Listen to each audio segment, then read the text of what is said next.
Bafowethu. Hayi ke namhlanje ithelekile iNkuzimalanga.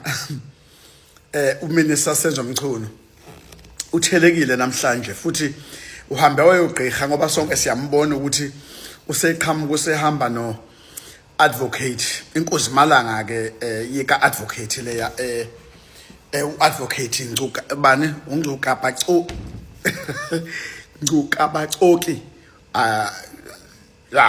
isibongo lesempelo advocate uNgcuka Bacoki impela ukhona ke lapha ke sona engixolele mangibiza kabi isibongo sikamhlonishwa bafowethu kodwa khona ulande uNkuzimalanga impela ka advocate owaziwayo la eSouth Africa uNkuzimalanga unje ngale advocate akudlalwa lapha bakhona nje advocate esingakubalela bona sibazi ukuthi bazi iNkuzimalanga kubona bokudlala eSouth Africa abakithi abamnyama uyena uadvocate lo uNgcuka Lekobi loya ebese kuzoba uadvocate uSikhakhane Nkuzimalanga advocate baningi esingakubalela yona ebese kuzoba uadvocate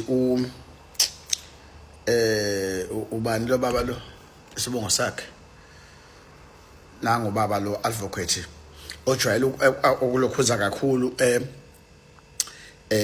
kulokhuzaneni ojwayele ukumela lo wayemongameli ubaba uJacob Zuma bakhona nje advocate abastrong empela kodwa nje siyabona ukuthi uyicabangile lento uMchunu wayibheka ukuthi ibucayi ngidinga la a proper counsel ngidinga udokotela kwezomthetho ngempela kumele ukuthi ngiadvise uadvocate ostrong phela senior advocate leyana bafowethu ukhansela Ngcuka Bacoki hayi cha impela iNkuzimalanga lo iNkuzimalanga ngiyamvuma nami ngiyamazi ukuthi unegalelo la kwezomthetho yabona ke masekulandele lo yakudlalwa siyabona ke impela uMchunu uyicabangele lento wayibona ukuthi yazi ukubuyela lapha ngiyihlaza okwenzeka kumadlanga okwenzeka lapha ku hard doc committee ngase kuphinde sonke siyazi ukuthi zamnetha lapha akhambanga kahle neze ku hard doc committee akhambanga kahle neze so ke nalana imibuzo izophinda futhi imgalele imshaye ukumangazayo ke lokhu azama ukusho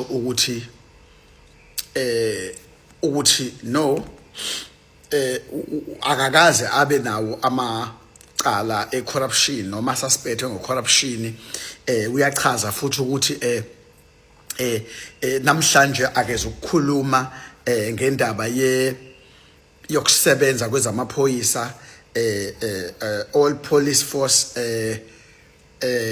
indlela asebenza ngayo kodwa wangenelela kwi-operation njengoba namhlanje ethi akaze ukukhuluma ngeoperation yezamaphoyisa indlela asebenza ngayo akuyona into azokhuluma ngayo kakhulu kodwa into emfaka inkingeni kakhulu phela ukudisbanda iKPTT le yakhe yakhona hayi ngeke bafowethu wangenelela lapho kuyilokhuzaneni kwi-operation yena njengominister iyona into ekuyiyona emfake enkingeni kakhulu uminister Senzo Mchunu leyo ukuthi adisbande iPKTT kahle kwangafanele kangeni kwi-operational yakwezamaphoyisa noma ngabe uminister kodwa izindaba lezo ezidila no commissioner kuphela kanye nabo ke o commissioner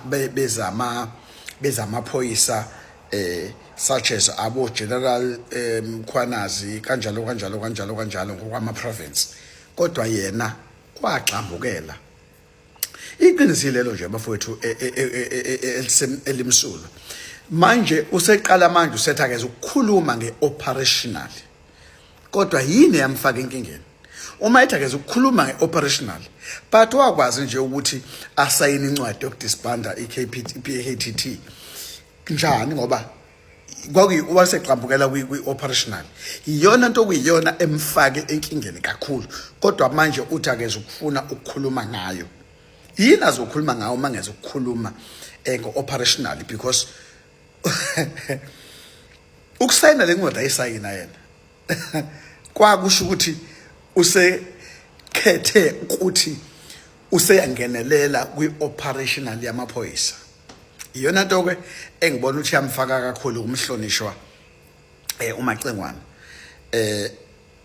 Sithembeke ukuthi usenior councillor lo amtholile uNgcuba kaCobi uzokwazi ukuthi amtshele ukuthi ihlahlele kanje mabebuza ukuthi phendula kanje mabebuza phone, because advocate is all about that.